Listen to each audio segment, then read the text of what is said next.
नमस्कार सभी को, हमारे YouTube चैनल पे आप सभी का स्वागत है। आज हम कुछ आर्टिकल्स हैं जो वेरी मोस्ट इम्पॉर्टेंट हैं। फंडामेंटल राइट्स आपको पढ़ा दिए गए हैं। फंडामेंटल राइट से पहले जो आर्टिकल हैं उनके बारे में चर्चा कर लेते हैं, क्योंकि बहुत मोस्ट इम्पॉर्टेंट हैं, है ना।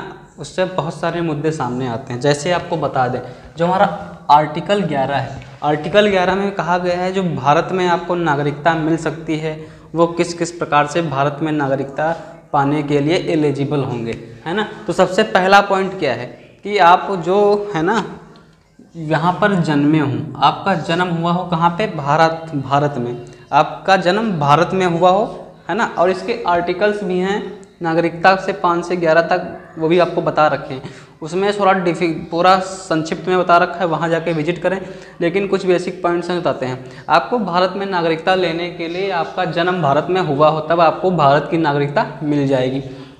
सेकेंड टर्म कंडीशन क्या है, वंशानुगत, है ना। या तो आपका वंश स्थापित हो, आप में से किसी के माता पिता, दादी बाबा या परदादा वगैरह जो हों भारत में जन्म लिए हों, उसके आधार पर आपको भारत की नागरिकता मिल सकती है।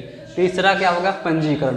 पंजीकरण करा लो, आप भारत में रह रहे हो काफ़ी समय से, या फिर भारत में पंजीकरण हो गया आपका, उस प्रकार से भारत की नागरिकता आपको प्राप्त हो जाएगी। तीसरा क्या होगा मित्रों, देशीकरण। जैसे कोई देश आपस में मिल गए हों, है ना, उस प्रकार से आपको नागरिकता मिल जाएगी। कहाँ की, भारत की, देशीकरण द्वारा। तीसरा क्या होगा, भारत किसी देश से युद्ध लड़ रहा है और भारत उस क्षेत्र को अर्जित कर ले, तो पांचवें में हो गया आपको भारत उस क्षेत्र को अर्जित कर लेगा तो उस देश के जितने नागरिक होंगे वो भारत के हो जाएंगे। लेकिन भारत एक ऐसा देश है जो किसी क्षेत्र को या किसी के संपत्ति को हड़पने के लिए उद्देश्य से कोई काम नहीं करता। भारत एक संक्षिप्त देश है। हमारे देश की जो प्रस्तावना है, प्रभुत्व संपन्न समाजवाद, पंथ निरपेक्ष लोकतांत्रिक गणराज्य की कामना करता है ना। और ये हमारा देश इतना गौरवशाली देश है कि किसी दूसरे देश को हड़पने में विश्वास नहीं रखता। तीसरा आपको बता दें, जो आर्टिकल 12 है, भारतीय संविधान का आर्टिकल 12 क्या कहता है। भारतीय संविधान के आर्टिकल 12 में कहा गया है परिभाषा के बारे में, कोई भी ऐसा कानून जो लोगों के अधिकारों व लोगों के जो अधिकार होते हैं, परिभाषा में बोला गया है आर्टिकल 12 में, कोई भी ऐसा कानून नहीं बनेगा जो लोगों के अधिकारों को छीन रहा हो। जैसे कि कोई कानून बना दिया गया और आपके फंडामेंटल राइट्स उसमें कमज़ोर पड़ गए, कि आप कोई से कानून बन गया कि आप 200 किलोमीटर से ज़्यादा दूर निवास नहीं कर सकते, तो क्या हुआ, आर्टिकल 19 फंडामेंटल राइट्स का ये एक प्रतिबंधन हो गया आप पे, कि आप 200 किलोमीटर से ज़्यादा दूर जाके निवास नहीं कर सकते, तो आपका ये कानून जो है फंडामेंटल राइट्स का जो हक है वो आपका समाप्त हो जाएगा, है ना। क्योंकि लोग बहुत 1500 किलोमीटर दूर जाके निवास करते हैं और रोजगार वगैरह सब करते हैं। तो उस टर्म कंडीशन में आर्टिकल 12 में बोल दिएगा ऐसा कोई भी कानून नहीं बनेगा जो आपके मौलिक अधिकारों को कम करेगा, है ना। तो ये हो गया आर्टिकल 12 का उद्देश्य। फिर आर्टिकल 13 हो गया अल्पीकरण। अल्पीकरण में क्या कहा गया है ना, अल्पीकरण में कहा गया है असंगत, दूसरे को तकलीफ ना हो, है ना। यहाँ पे बोल दिया कोई ऐसा कानून नहीं बनेगा जो आपके अधिकारों को कम करे।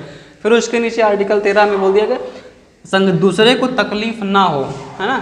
जब दूसरे को तकलीफ होगी तब क्या होगा, मूल अधिकार कम कर दिए जाएंगे। इसमें बोला गया है आर्टिकल 13 में। एक केस बताते हैं आपको, जैसे 3 तलाक का मुद्दा आया था संसद में, है ना, सायरा बानो केस। उसमें कुछ टर्म कंडीशन थी। उसमें क्या था, सायरा बानो ने केस दायर किया तो एक मौलवी जी उठे, उन्होंने बोला कि ये जो तुम्हारा मुद्दा है भाई ये पर्सनल लॉ से जुड़ा है और पर्सनल लॉ को आप छेड़ नहीं सकते।